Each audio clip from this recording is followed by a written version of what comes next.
ሰላም ጤና ይስጥልን እንደምን አላችሁ እንደምን አደራችሁ እንደምን ዋላችሁላችሁም ባላችሁበት አካባቢና ቦታዎች ሰላሙን ጤናን እንመኝላችኋለን። ዛሬም ግራ የተጋቡት የኢትዮጵያ ባለስልጣናት በኤርትራና በኢትዮጵያ መካከል ያለውን ሁኔታ ቁልጭ አድርገው አሳይተውናል። ታዲያ ካየናቸው ከተናገሩት ከተጻፈው ስናገላብጥና ስናዳምጥ ከርመናል። ነገሮችን በደንብ አድርገን አዋህደን አነጻጽረን አይተናል።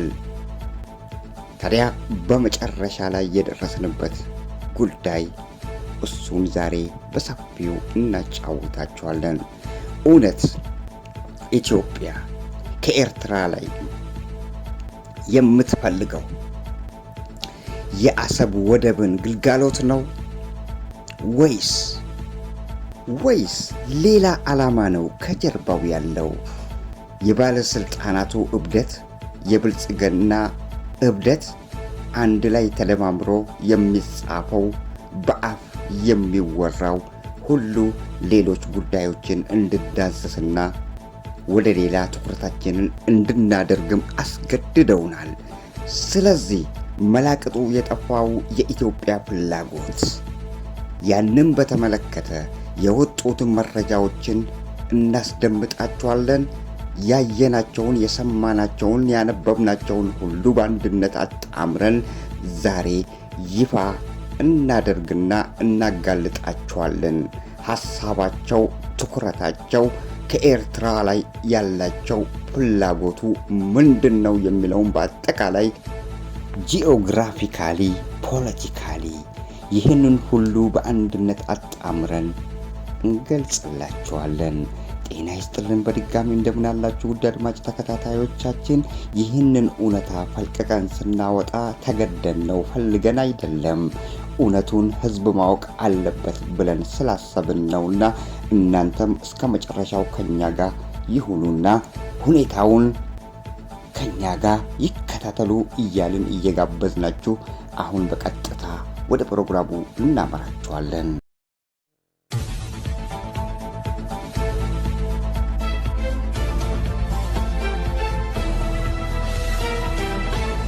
ተመልሰን መተናል። ጤና ይስጥልን። በድጋሚ እንደምን አላችሁ ውድ አድማጭ ተከታታዮቻችን። ተደነባብረው ሊያደናብሩን የሚፈልጉ የኢትዮጵያ ባለስልጣናትና የኢትዮጵያ የብልጽግና መሪዎች በአጠቃላይ ስለ ኤርትራ እኛ ፈልገን አይደለም። ይህን ነገር እውነቱ ምንድን ነው ለማለት ፈልቅቀን ለማውጣት ትግላችንን የቀጠልንበት ምክንያትም አለን። እውነት ኢትዮጵያ ከኤርትራ የምትፈልገው ልክ በአርስቱ ላይ እንዳገኛችሁት ኢትዮጵያ የምትፈልገው የአሰብ ወደብን ግልጋሎት ነው ወይስ በሚለው ጉዳይ ላይ መጀመሪያ ውዥንብራቸውን ለማሳየት በርካታ ቪዲዮ 3 እንደዚህ ቪዲዮዎችንም እናስደምጣችኋለን። ከባለስልጣኖች ምን እንደሚባልና ፍላጎታቸው የኢትዮጵያ ፍላጎት ቀስ በቀስ ልክ ዶሮ እንቁላሉ ጥላ እንቁላሉ ቀስ በቀስ ጫጩት እንደሚሆነው ቀስ በቀስ ወደሚፈልጉት ዓላማ እየመጡ ያሉ ይመስላሉ።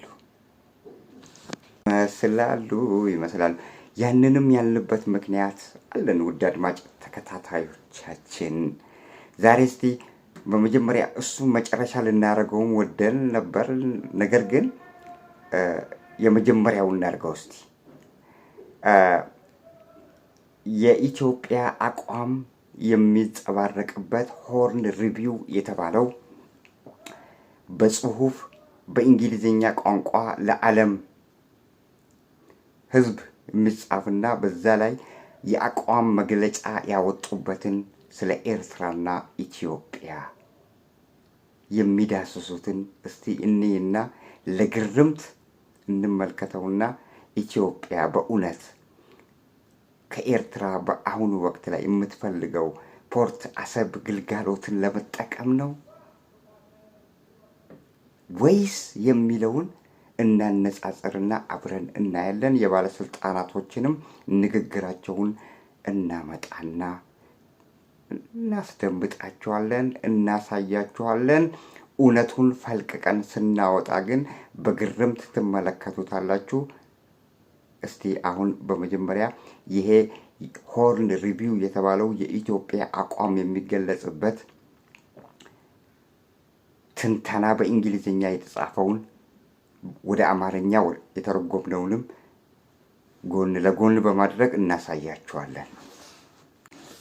መጀመሪያ ሆርን ሪቪው የተባለው should war return it will be over Asmara's political fixation not Ethiopia's geography ብሎ ነው ያወጣው። በዚህ ስር ያለውን በአማርኛ የተረጎምነውን እናሳያችኋለን። ይህንንም ገብታችሁ ሆርን ሪቪው ብላችሁ በድረገጽ ላይ በጎግል ላይ ልታገኙ ትችላላችሁ። ለማንኛውም እስቲ በአማርኛ የተረጎምነውን በአሰብ ጉዳይ ላይ በኤርትራ ጉዳይ ላይ ምንድን ያሉት የሚለውን እናያለን። እራሳቸው ተደባብረው እኛንም ሊያደናብሩን የሚፈልጉ የብልጽግና ካድሬዎችና የብልጽግና ባለስልጣናት በተመለከተ ይሄ አሁን እዛ ሆርን ሪቪው ላይ በእንግሊዝኛ ከእንግሊዝኛው ወደ አማርኛ የተረጎምነው ነውና ላንብብላችሁ። ይህ ፓራዶክስ ይላል በዋና ዋና ውይይቶች ውስጥ አልፎ አልፎ በሚገባ ታሪካዊ ግጭት ላይ የተመሰረተ ነው። የኤርትራ ሉዓላዊነት የተረጋገጠው ከኢትዮጵያ ጋር በድርድር እኩልነት ሳይሆን፣ እደግመዋለሁ፣ የኤርትራ ሉዓላዊነት የተረጋገጠው ከኢትዮጵያ ጋር በድርድር እኩልነት ሳይሆን በአብዛኛው በህወሓት የሚመራው የሽግግር መንግስት በአዲስ አበባ ባደረጋቸው የአንድ ወገን ውሳኔዎች ነው። የህወሓት ንቅናቄ ከኤርትራ ህዝባዊ ነጻነት ግንባር ኢፒኤልኤፍ አሁን ፒኤፍዲ ጋር ለሁለት አስርተ ዓመታት ያህል የትጥቅ ትግል የፈጠረ ሲሆን ከኢትዮጵያ የእርስ በርስ ጦርነት ድልን አስገኝቷል ነው የሚለው። አሁን እኛ እዚህ ላይ የምንፈልገው ጭብጡ ነገር የኤርትራ ሉዓላዊነት የተረጋገጠው ከኢትዮጵያ ጋር በድርድር ሳይሆን ድርድርና እኩልነት ሳይሆን በአብዛኛው ነው ያለው። እንግዲህ ማጆሪቲ በአብዛኛው በህወሓት የሚመራ የሽግግር መንግስት በአዲስ አበባ ባደረጋቸው የአንድ ወገን ውሳኔ ነው። አዳምጡ እንግዲህ እዚህ ጋር we are talking about what ኢትዮጵያ is talking about what ኢትዮጵያ ስለምን እያወራች ነበር እስካሁን ድረስ በየሶሻል ሚዲያው በየሚዲያቸው በየፓርላማው የጠቅላይ ሚኒስቴሩም ሌሎቹም ሲያወሩ የነበሩት ሐሳባቸው ምን ላይ በማጠንጠን ነበር? ሁላችንም እናውቀዋለን። ምን ነበር የሚሉት? እኛም የምንፈልገው በሰላማዊ መንገድ የአሰብን ፖርት መጠቀም ነው፣ ማግኘት ነው አይደለም? አሁን እዚህ ላይ የሚወራውስ ምንድን ነው? የኤርትራ ሉዓላዊነትን አሁን forget about the port አሰብ እንደሚጽዋ አሁን እዚህ ላይ እየተወራ ያለው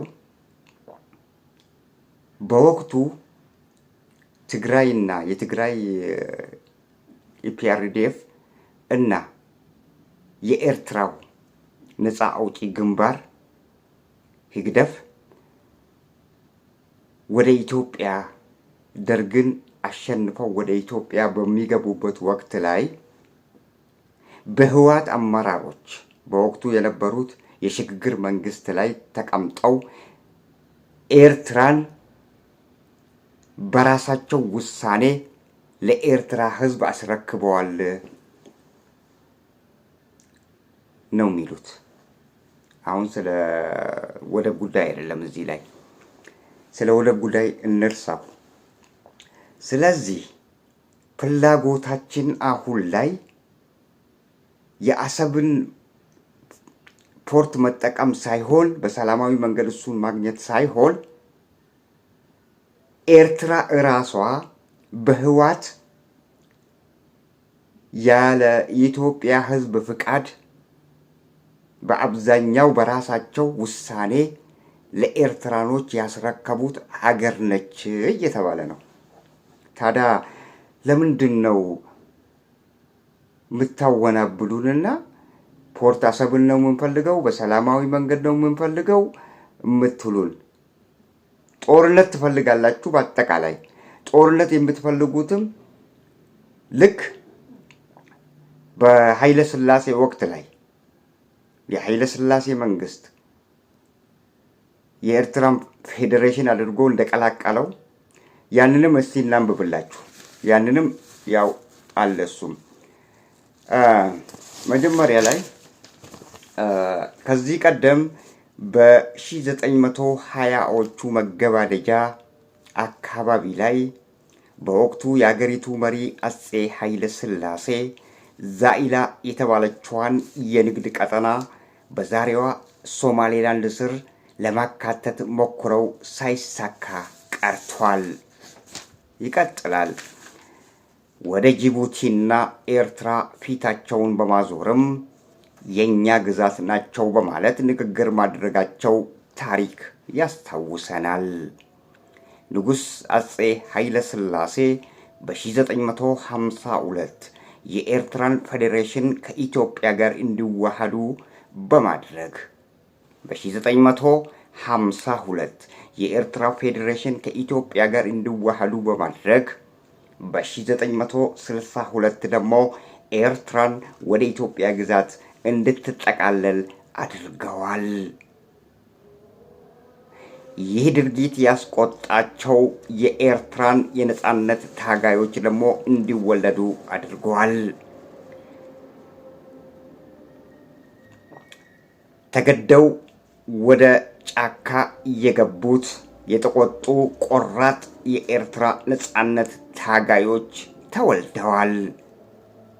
የኤርትራን ነጻነት ሉዓላዊነቷን ለማስከበርም ለ30 ዓመታት ከዚህ ጭቆና ባርነት ለማውጣት ታግለዋል።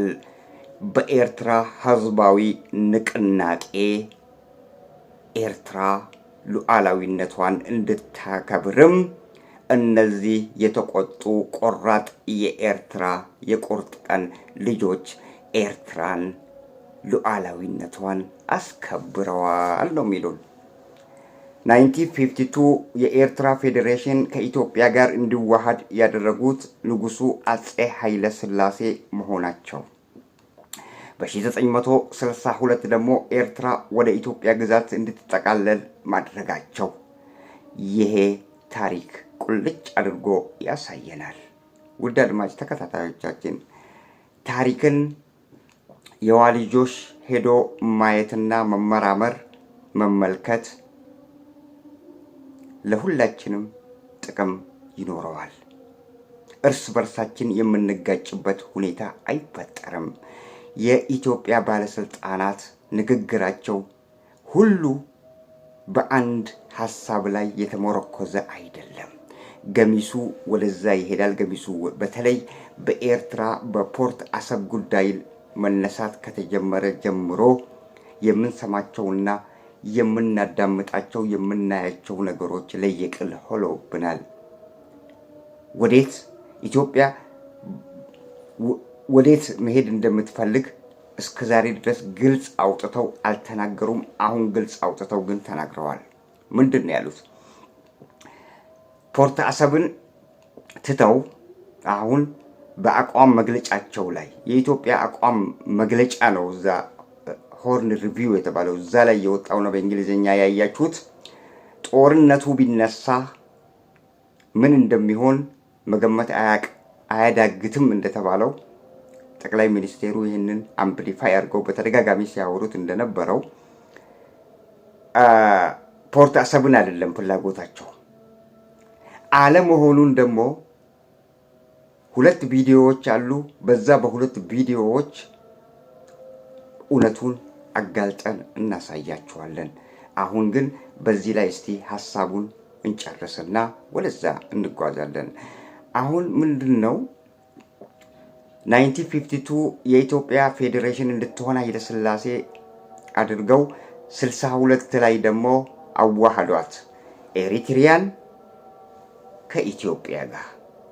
ዛት ሚንስ ምን ማለት ነው? ይሄ አንድ ህፃን ልጅ የ5 ዓመት ህፃን ልጅ ጠርተው በ1952 የኤርትራ ፌዴሬሽን እንዲሆን ኃይለ ሥላሴ ተናገሩ።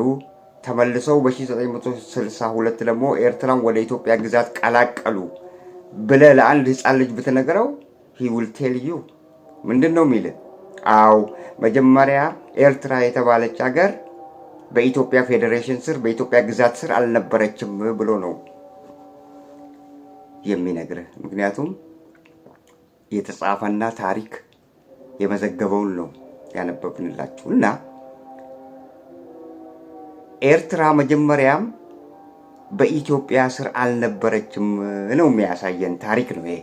ስለዚህ ኤርትራ ኢትዮጵያ እሱ ብቻ አይደለም፣ ኢትዮጵያ ራሷ እንዴት እንደተመሰረተች ማስረጃዎች ልናቀርብ እንችላለን። ኢትዮጵያ የምትባለው ራሷ በአጼ ምኒልክ ጊዜ አሲሚሌሽን የመዋሃድ ኦሮሚያን ወግተው ሐረርን ወግተው ሁሉንም አገሮች ወግተው መጨረሻ ላይ በጉልበት ነው አሲሚሌት ያደረጓትና ኢትዮጵያ የተባለችው የተፈጠረችው። ከዛ በኋላ አጼ ምኒልክ ባለመቻላቸው በጣሊያን ስር ነበረች ኤርትራ። ማለት ጣሊያኖችም ሀገራቸው አይደለችም፣ በቅኝ ግዛት ነው ጣሊያኖች የሚመጡት፣ የታወቀ ነው። በቅኝ ግዛት የመጡ ጣሊያኖች ትተዳደር ነበር ኤርትራ። በዛን ወቅት ላይ ራሷን የቻለች አገር መሆኗ ደግሞ ይመሰከርላታል። አጼ ኃይለ ሥላሴ ናቸው ምኒልክ ያልቻሉትን ምኒልክ የፈረሙትን ለጣሊያኖች የፈረሙትን አጼ ኃይለ ሥላሴ ተሳስተዋል በማለት አጼ ምኒልክን ተሳስተዋል በማለት ነው ኤሪትሪያ በኢትዮጵያ ግዛት ውስጥ መጠቃለል አለባት ብለው ንጉሱ የጨፈለቃት። በዛ ኢትዮጵያ ራሷ አመሰራረቷ ኖት ኤርትራን ተዋት፣ እንደውም ኢትዮጵያ አመሰራረቷ ራሷ ሳትወልድ ሳይፈለግ የተፈጠረች ሀገር ነች። ሁሉም ሀገሮች ሁሉም ክልሎች አሁን በኢትዮጵያ ውስጥ ያሉት በተለይ እንደ ኦሮሚያ ያሉ ክልሎች ትልቁን ግዛት የያዘው ኦሮሚያ ስለሆነ ኦሮሚያ መገንጠል ነው የሚፈልገው ከነሱ። ትልቁ ከአማራ ህዝብም ጋር ከሌሎች ብሔር ብሔረሰቦች ጋር በተለይ ከአማራ ጋር አማራ የማይፈልገውና አማራ የማይዋጥለት ነገር ቢኖር ኦሮሚያ እገነጠላለሁ ማለቷን ነው። አንቀጽ 39ን ተጠቅሜ እገነጠላለሁ የምትለዋን ነው። ምክንያቱም እቺ ሀገር የተቆረቆረችው በአሲሚሌሽን ነው። ኤሪትሪያ በዛን ወቅት ላይ በአሲሚሌሽን ውስጥ አልነበረችም። ታሪክ የሚያስረዳን ይሄን ነው።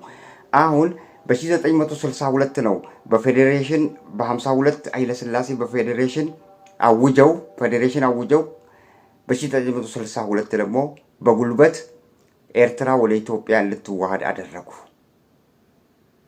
ያ ያስቆጣቸው የኤርትራ የቁርጥ ቀን ልጆች ደግሞ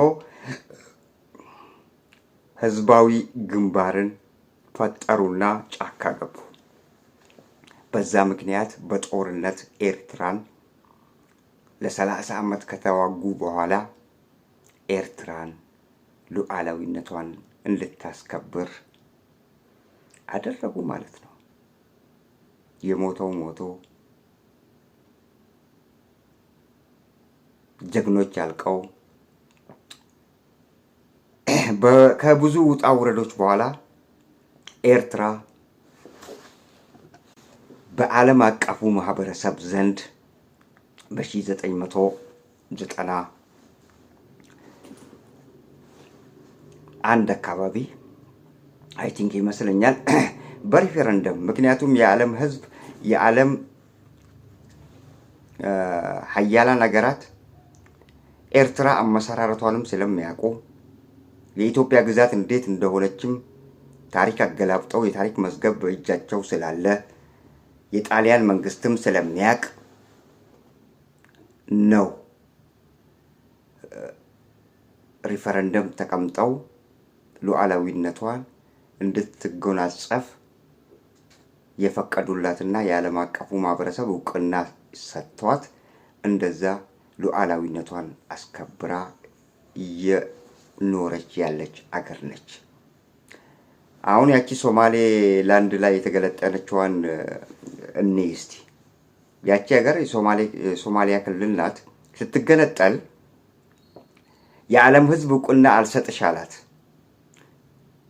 አብይ እብዱ ሄዶ እውቅና ሰጥሻለሁ እኔ እውቅና ሰጥሻለሁ ብሎ ሉዓላዊ ሀገር ነች ብሎ እውቅና ሰጣትና ከሶማሊያ ጋር ጸብ ውስጥ የገባበትና በግድ ከዛ ጸብ ውስጥ አብይ አህመድ የተላቀቀበት። እሱ ግን ያንን ያደረገው ፖርት ለመፈለግ እዛ ሄዶ ነው። እና ያቺ ሀገር አሁን እዚህ ላይ ያነሳሁበት ምክንያት ያቺ ሀገር ታሪኳ ልክ እንደ ኤርትራ ቢሆን ኖሮ ማለት በአሲሚሌሽን የተቀላቀለች ባትሆን ኖሮ እንደ ኤርትራ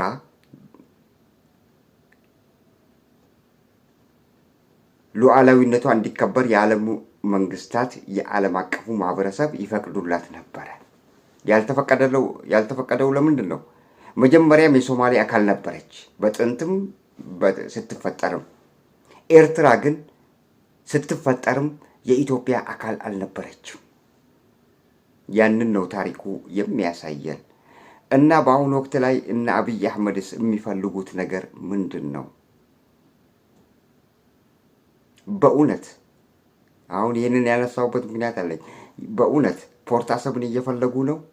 ታዲያ ፖርት አሰብን የሚፈልጉ ከሆነ በአቋም መግለጫቸው ላይ እንዲህ አይነት የወረደ ሐሳባቸውን ለምንድን ነው የሚያሰፍሩት? በእንግሊዝኛ ለዛውም ዓለም እንዲያነበው ተደርጎ የዓለም ህዝብ እነሱ አሁን የጻፉትን ታሪክ ሳይሆን ቀደም ያለውን ታሪክ በ1801 የነበረውን ከዛ በፊት የነበረውን ታሪክ በእጃቸው መዝገብ አላቸው። ያንን ነው እንጂ የሚያዩት። እና አብይ አህመድ ዛሬ ሆርን ሪቪው ብለው የኢትዮጵያን የፖለቲካ አቋም የሚገልጹበትን አይደለም የውጭው ዓለም የሚረዳውና የሚናገረው። አንብበው ብቻ ታዝበው ያልፋሉ። ምክንያቱም ታሪኩ ትክክለኛ ታሪክ እሱ አይደለም። ስለዚህ እዚህ ላይ አሁን የሚያሳዩ ነገሮች ምንድናቸው? ከፖርት አሰብ ተላቀው አሁን እኛ አሰብን አይደለም የምንፈልገው ነው አባባሉ። በህዋት ወቅት የህዋት ባለስልጣናት ናቸው ገሚሶቹ ተቀምጠው ወስነው ኤርትራን ለኤርትራ ህዝብ የሰጡት ያስረከቡት እነሱ ናቸው። ስለዚህ ኤርትራ የኢትዮጵያ አካል ናት ትገባናለች ባይ ናቸው። አይደለም ነገሩ አይልም። ስለ ፖርት አልተነሳም። እዚህ ላይ አንብቡት። ስለ ፖርት አልተነሳም። የተባለው ምንድነው? ኤርትራ የኢትዮጵያ አካል መሆኗን የሚያንጸባርቅ ሐሳብ ነው ያነሱት። ታዲያ ይቻላል? ለ30 ዓመት እኮ ኃይለ ሥላሴ በፈጸሙት ድርጊት ለ30 ዓመት እኮ የኤርትራ ወጣቶች በእሳት ተለብልበው ሞተው እቺን ኤርትራ ሉዓላዊነቷን እንድታከብር ያደረጉትና በስተመጨረሻ ላይ የልፋታቸው የትግላቸው ዓላማ ተሳክቶላቸው ኤርትራን ሉዓላዊነቷን እንድታከብር አደረጉ እንጂ የትግራይ ባለስልጣናት ምን አገባቸውና ነው ኤርትራን ገንጥላችሁ ውሰዱ ማለት የሚችሉት? ኖ ዌይ። ምክንያቱም ኤርትራ የኤርትራኖች ስለነበረች ነው። ቀደም ስትልም ኤርትራ የኤርትራኖች ነች እንጂ የኢትዮጵያ አካል ሆነ አታውቅም።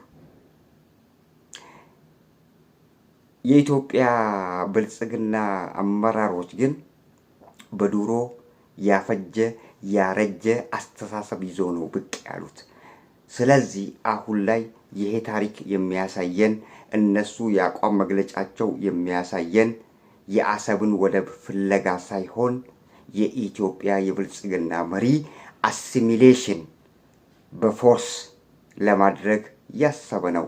ይህ መሆኑ ደግሞ ቀጥሎ የምናሳያችሁ ቪዲዮ ማስረጃ ይሆንልናል። እናዳምጠው። ይሄውና መጣ። ሆምወርኩ ለነሱ እንስት ነው። እኛ የወሰነው ሆምወርክ የለንም።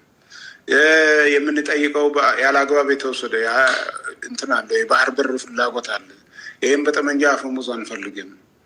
የጠመንጃ አፈሙዝ የሚፈለጉ በጠመንጃ አፈሙዝ የሚባልበት ጊዜ ሁሉ ነገር ሁሉ አይነት ምንድን ነው አማራጮች ሲጠፉ ነው ወደ ጠመንጃ የምትሄደው እንጂ ዘሎ ሸሚዝ ሰብስቦ ወደ ጠመንጃ መሄድ የሚባል ነገር የለም። የኤርትራ ህዝብ ኢሳያስ አፈወርቅ አሁን መጀመሪያ እስቲ እዚህ ላይ እናቆመውና እዚህ ላይ ከዚህ ቀደም ያለፈው ሐሳብ ምንድነው? እኛ የአሰቡን ወደብ ነው የምንፈልገው በሰላማዊ መንገድ በንግግር በሐሳብ ደረጃ በመወያየት ያንን ያንጸባረቀው። የአሰቡን ወደብ የሚፈልጉ ከሆነ እዚህ ላይ ነበር ነገሩ ማብቃት የነበረበት እንጂ ወደ ሌላ አርዕስት መተላለፍ ነበረባቸው። ስለ አንድ ሉዓላዊ ሀገር አመራርና የውስጥ ፖለቲካቸው ውስጥ ገብተው መዘበራረቅ አለባቸው የለባቸው። ግን ከዚህ ቀጥሎ የሚመጣው እውነት እነዚህ ሰዎች እብዶች ናቸው ወይ? በአንድ ሐሳብ ላይ የተለያዩ አንዱ አንዱን የሚጣረስ ነገር ማንሳታቸው ለምንድን ነው የሚሄዱት የሚለውን ጥያቄ መልስ እንዲሰጠን ያደርገናል። በኤርትራ የውስጥ ጉዳይ ላይ ለምን መግባትስ አስፈለገ? ይሄ ከተባለ በኋላ አሁን የሚያወራውን አብረን እንከታተለው። ሃይማኖቱ አድርጎ ጳጳሱም አድርጎ ፕሬዚደንቱንም አድርጎም በዚህ አይነት ሁሉንም ነገር አድርጎ ማመን የለበትም። ሃይማኖት አድርገህ ካስቀመጥከው ያው ሃይማኖት የሆነው ጳጳስ ይሆናል። እዛው ኢሳያስ እዛው ደግሞ ፕሬዚደንት የሚሆንበት ምክንያት የለም። የኤርትራ እናቶች ማህፀን እኮ ለምለም ነው እና ለኤርትራ የሚሆን የበረሃ አስተሳሰብ የሌለው መሪ መፍጠር አለባቸው። ትናንትና ኢሳያስ አፈወርቅን ተቃውሞ የሸሹና አውሮፓ አሳይለም የጠየቁ ዛሬ መልሰው ወደ አፎም ብለው ከአንተ በስተቀር በሱ የሚያማትቡ እነዚህ ህዝብ ነው ምንጊዜም ምንድነው አምባገነኖችን የሚፈጥረው። ስለዚህ ይሄ ለውጥ መምጣት አለበት። ለውጥ የሚመጣው ደግሞ ለውጥ ሊያመጣ የሚችል መሪ ሲኖር ነው። እና ይሄውና አካሄዳችሁን ግልጽ አድርጉ እንጂ ብርሃኑ ጁላ ምንድነው ምን ነካችሁ? አሁን አያችሁ፣ በውስጥ በኤርትራ ፖለቲካ ውስጥ ነው የገባው ማለት ነው። በውስጥ በኤርትራ ፖለቲካ ውስጥ ገብቶ አንድ የሀገር መሪ ጳጳሱም እሱ በአጠቃላይ ፈላጭ ቆራጭ ነው። ጠቅላይ ሚኒስቴሩም እሱ ነው፣ ፕሬዚዳንቱም እሱ ነው፣ ቄሱም እሱ ነው ለማለት ነው። ያንን ነው እንትን ያለው እና በኢትዮጵያ በኤርትራ ፖለቲካ ውስጥ ነው የዘለቀውና የኤርትራ መንግስት ደግሞ የኤርትራ ህዝብ ደግሞ ማህፀኗ ሌሎች የጫካ አስተሳሰብ የሌላቸውን በፖለቲካ አእምሯቸው የጫካ የፖለቲካ አስተሳሰብ የሌላቸው ነፃ የሆነ መሪ መምረጥ አለባቸው ማግኘት አለባቸው ብሎ ነው በኤርትራ ፖለቲካ ውስጥ የገባው። ያንን አንተ አይደለም የምትወስነው። ያንን የሚወስነው የኤርትራ ህዝብና የኤርትራ ህዝብ ብቻ ነው። ያም ማለት ምንድነው? የኤርትራ ፖለቲካን ለማፍረስ እና ኢትዮጵያ ስር ለመቀላቀል የታሰበና ዙሪያ ጥምጥም የተካሄደበት አካሄድ ነው። ይሄ ነው እኛ ከነሱ እየጠላንም ያለ ነው። በአንድ በኩል የአሰብን ፖርት በሰላማዊ መንገድ ለመጠቀም እንፈልጋለን ነው። በሌላ በኩል እንዲህ አይነት ውዥንብር እንዲህ አይነት በሰው አገር በአንድ ሉዓላዊ ሀገር ውስጥ ጣልቃ ገብቶ የአንድ ሉዓላዊ ሀገር ተዳፍሮ እንዲህ መሆን አለበት እንዲህ መሆን የለበትም እንዲህ መሆን አለበት ብለው ሐሳብና አስተያየት መስጠት ይሄ ነው። ይሄ ራሱ በቂ ነው ለኤርትራ መንግስት ከኢትዮጵያ ጋር ኤርትራ ጦርነት የምትጀምርበት መጀመር እንኳን ቢኖርባት በዚህ ንግግር ይሄ ንግግር ራሱ በቂ ነው። በአንድ ሉዓላዊ አገር ላይ ተረማምዶ ኢሳያስ አፈወርቂ ፈላጭ ቆራጭ ናቸው። it means that ኢሳያስ አፈወርቂ ፈላጭ ቆራጭ ናቸው። ኢሳያስ አፈወርቂ ስልጣናቸውን መልቀቅ አለባቸው። ከዛ ኢትዮጵያ ነች ስልጣን የምትረከበው ማለት ነው። አያችሁ ለኤርትራ ህዝብ ሐሳብ እየሰጡ ነው እዚህ ላይ የኤርትራ ህዝብ ደግሞ ሐሳብ ይፈልጋል፣ ነፃ መሆን ይፈልጋል። ግን ኢትዮጵያ በምትሰጠው ምክር አይፈልግም። ይሄንን ማወቅ አለባችሁ። ሌላ ሀገር ቢመክራቸው ነፃ የሆነ መንግስት የማይጮቆን ብሎ በውስጥ ችግራቸውን ጎላ አድርጎ አሳይቷቸው በዚህ አይነት መንገድ ብሎ ቢላቸው ሐሳቡን ይቀበላሉ። ግን ከኢትዮጵያ መንግስትና ከኢትዮጵያ ከብልጽግና ባለስልጣናት የኤርትራ ህዝብ አንድም ሐሳብና አንድም ምክር አይፈልግም። ያንን ማወቅ አለባችሁ። የዘፈን ዳርዳሩ እስክስታ ነው ያለው እና ዳርዳር አትሄዱ፣ የምትፈልጉትን በግልጽ ተናገሩና ከኤርትራ መንግስት ጋር ተጋፈጡ ከቻላችሁ። that is all። ይሄ አሁን ለኤርትራ ህዝብ ምክር መስጠት ማለት እሺ የኤርትራ ህዝብ ይህንን ምክር ተቀብሎ ከናንተ ጋር ኢሳያስን ወቅቶ አገሪቷን ታስረክቡታላችሁ። የኤርትራ ህዝብ የልጫወታ አሲሚሌሽን ማለት ይሄ ነው። ታክቲካሊ አሲሚሌት የኤርትራ ህዝብን አስተባብሮ አብረው ይወጉና ከኤርትራ ህዝብ ጋር የኤርትራን አገር ከኢሳያስ አፈወርቂ አፈና ስር አውጥተው ሐሳባቸው አውጥተው ከዛ ማን ነው አስረክቦ አሁን ድረስ ህወሓት ያልተገባ ነገር ነው ያደረገው ለኤርትራ ህዝብ ኤርትራን ሸጠ ለማለት የቃጣችሁ የኤርትራ ህዝብን መክራችሁ የኤርትራ ህዝብ ከናንተ ጋር ተዋክቶ ኢሳያስ አፈወርቂ ፈላጭ ቆራጭ ነው ብላችኋል ካነሳቸው በኋላ እናንተ ፈላጭ ቆራጭ ልትሆኑ ነው ወይስ ልክ ወያኔ እንዳረገው እናንተም ለኤርትራ ህዝብ ልትሰጡ ነው? አያችሁ እቺን ይገርማል እኮ። ይሄ ነው እንግዲህ በፎርስ አንድን ሉዓላዊ ሀገር በኃይል የኤርትራን ህዝብ መክረው ከኤርትራ ህዝብ ጋር ተነስተው ኢሳያስን ወቅተው ከዛ በኋላ የኤርትራ ህዝብን የተዋጋውን የኤርትራ ህዝብ በሉ እንግዲህ ከኢትዮጵያ ጋር እናቀላቅላት ለማለት ነው።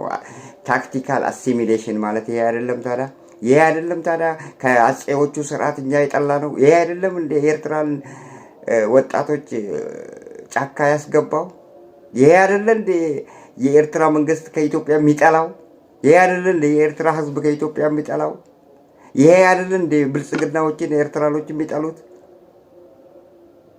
እያደር እውነቱ ወጣ ይልሃል። በእንዲህ አይነት የተቀነባበረም አይደለም። ይሄ በዘልማድ ዝም ብሎ በቃ ባይቻንስ ሁሉም ያገኘውን ባይቻንስ የሚያወራና ባይቻንስ ዝም ብለው የመጣላቸውን የሚያወሩና ታዲያ በውስጣቸው የተዳፈነውን እውነተኛ የሚፈልጉትን ነገር ሲያንጸባርቁ በዚህ ውስጥ ይታያሉ። የአብይ አካሄድ የአሰፖርት እንዳልሆነ እዚህ ላይ ደምድመናል። አይደለም ኤርትራን እንደ አጼዎቹ አሲሚሌት አድርጎ በታሪክ ላይ ለማጻፍ ነው የፈለገው።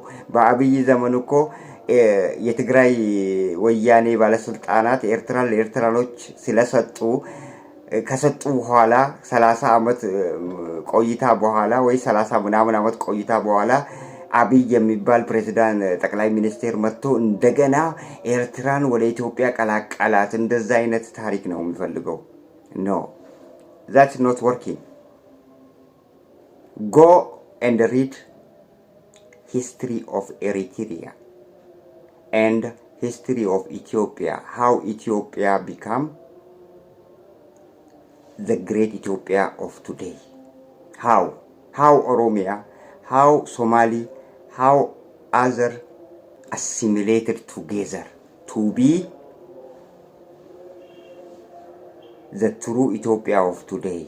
That is the false Ethiopia of today ነው የሚባለው። እንዴት ነው ኤርትራ የተመሰረተችው? ኤርትራ ማን ያስተዳድራት ነበር? ኢትዮጵያስ እንዴት ነው የዛሬቷ ትልቋ ኢትዮጵያ የተባለችዋና ኦሮሚያን ውጣ፣ ቤኒሻንጉል ጉሙዙን ውጣ፣ ሶማሌውን ውጣ፣ ሐረሪውን ውጣ፣ ትግራዩን ውጣ፣ ኢትዮጵያ የሆነችው በምን አይነት ነው? በልና ታሪክ አንብብ። that is tactical assimilation by force በታክቲካዊ በሆነ ማቀላቀል ማዋሃድ እንዲሁም በጉልበት በአጼዎቹ የተደረገ ነው። ኢትዮጵያ ራሷ አመሰራረቷ ያ ነው። ኢትዮጵያ ራሷ አገር የላትም። ኖ ኢትዮጵያ to all ይሄንን ተናገሩ። ኖ ኢትዮጵያ to all ኦሮሚያ ኢትዮጵያ ማለት ኦሮሚያ ነች። ኦሮሚያ ደግሞ 11 ክልል ነው ያላት። በደርግ ጊዜ 14 ዞን ተብለው ነው የተከፋፈሉት። 14ኛው ኃይለ ሥላሴ የቀላቀላት ኤርትራ ነች። ስለዚህ 11ዱ ትልቁ ኦሮሚያ ነው። ኦሮሚያ አይፈልግም ሪፈረንደም ልክ እንደ ኤርትራኖች ይፈልጋል። ልክ በሪፈረንደም እሱ ወጣ ማለት ደግሞ ያለቀለት ጉዳይ ይሆናል ማለት ነው። there is no Ethiopia at all። ለዚህ ነው በኦሮሚያ ክልል ውስጥ እኛ ኦሮሚያንን እንጂ ኢትዮጵያ አይደለንም ብለው በአብዛኛው የኦሮሞ ምሁራንና የኦሮሞ ለነጻነታቸው የሚፋለሙ ወጣቶች ብዙ ጊዜ ጀዋር መሐመድ ራሱ አንድ ጊዜ በአልጀዚራ ተጠይቆ አንተ ኦሮሞ ነህ ኦሮሚያ ነህ ወይስ ኢትዮጵያዊ ብሎ ሲጠየቅ ኦሮሞ ፈረስት ነው ያላቸው። ራይት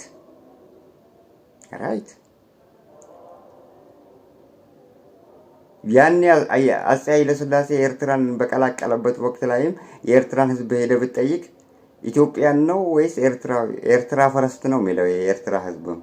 ምክንያቱም በግድ በ1962 በአፄ ኃይለ ሥላሴ አማካኝነት ወደ ኢትዮጵያ የተቀላቀለች አገር በመሆኗ ነው። የኃይለ ሥላሴ መንግስት ለምንድን ነው ወደ እዚህ ኤርትራና እንትን ትኩረቱን ያደረገው? በመጀመሪያ በ1920ዎቹ መጋባደጃ አካባቢ ላይ በወቅቱ የአገሪቱ መሪ አፄ ኃይለ ሥላሴ ዛኢላ የተባለችዋን የንግድ ቀጠና በዛሬዋ ሶማሌላንድ ስር ለማካተት ሞክረዋል። በዛሬዋ ሶማሌላንድ በተባለችዋ ከሷ ጋር ለመደባለቅ ዛኢላ የተባለችው የንግድ ቀጠና ሳይሳካ በመቅረቱ አሲሚሌሽን ነው ሳይሳካ በመቅረቱ ነው ጅቡቲና ኤርትራ ላይ ፊቱን ያዞረው ብሎ ታሪክ አስቀምጧል። ታዲያ ፊቱን በማዞርም ምን አለ? የኛ ግዛት ናቸው በማለት ንግግር አድርገዋል። ታሪክ ጽፎታል። ንጉሱ አፄ ኃይለ ሥላሴ በ1952 የኤርትራን ፌዴሬሽን ከኢትዮጵያ ጋር እንዲዋሃዱ በማድረግም በ1962 ደግሞ ኤርትራን ወደ ኢትዮጵያ ግዛት እንድትጠቃለል አድርገዋል። ይሄ ነው ታሪክ። ኤርትራ ራሷን የቻለች ሀገር ነበረች። አሁንም ያንን አሲሚሌሽን ነው የብልጽግና ካድሬዎችና የብልጽግና ፓርቲ አመራሮች የሚፈልጉት። ከህወሓት ጋርም ጸብ ያደረጉት ይሄ ነው። ኤርትራን እናንተ ናችሁ አሳልፋችሁ የሰጣችሁት። ኤርትራን የኤርትራ ህዝብ ነው ታግሎ የራሱ ያደረገው።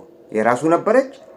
ሉዓላዊነቷን እንድታከብር ያደረገው የኤርትራ ወጣት ነው የተዋጋው፣ ጫካ የገባው። ይሄ አልዋጥለት ያለው እንዴት አሲሚሌሽን እንደረጋለን ከኢትዮጵያ ጋር ብለው የተቆጡት የኤርትራ ወጣት ተማሪዎች ናቸው ንቅናቄ ውስጥ የገቡት። ያ ነው ታሪኩ። this is the history of Eritrea and Ethiopia as well። የኤሪትራና የኢትዮጵያን አመሰራረት ቁልጭ አድርጎ የሚያሳይ ነው። ውድ አድማጭ ተከታታዮቻችን ሌላ ቪዲዮ አሳያችሁ ነበርበት፣ ግን ሰዓት የለኝም። ሰዓቱ እየነጎደ ነው። ሌላ ቪዲዮ አለኝ። የአባ ዱላ ገመዳ የተናገሩትም ነበረ። ታዲያ ምን ያደርጋል እና በሌላ ፕሮግራም ባስተላልፍላችሁም ደስ ይለኛል። ምክንያቱም we are running out of time፣ ሰዓቱ በጣም እየነጎደ ነው እና የታሪክ ቀማኛዎች ናቸው። ኢትዮጵያ የምትባለዋ አገር